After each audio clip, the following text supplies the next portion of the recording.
So this is my setup for Laboratory 2. This is the Arduino connected to the breadboard and the proximity sensor, which is connected to my computer. And it is set up with a fixed tape measure as close as possible to the 50 centimeter mark here as I could get. And then it uses this red backboard here as 50 centimeters to start, because this is 50 centimeters away from that.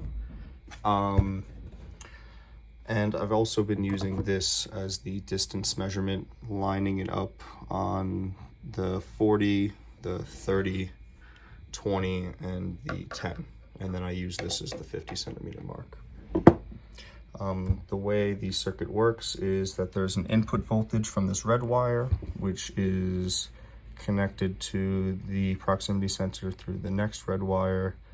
The yellow and green wires are what connected to the Arduino in order to run the code, and then this blue wire is the ground for the circuit. And then the way the code works is it takes the duration of the sound that's produced from this proximity sensor, and it multiplies it by the speed of sound, and then divides by 2 in order to get the distance. And the reason we do that is because it bounces there and then back to the proximity sensor, and that is the total duration.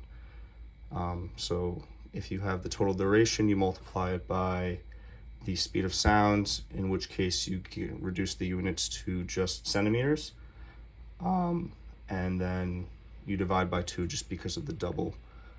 The sound goes back and forth, in which case you get your distance. And then I also here calibrated the distance with the linear regression, that the average linear regression I received over my 3 iterations. And here is the serial monitor going at constant rate. And then just to test this out, I will place it at as close to 30 as possible. Usually right next to it, right about there. I'll place it. And then it should be 20 centimeters away, and is actually 19. There is still some error associated with the proximity sensor, even after the calibrated distance was the output with the average linear regression calculated in. I also think that it might be due to noise because I'm talking. I'm not 100% sure how these sensors work, but that also could be another source of error.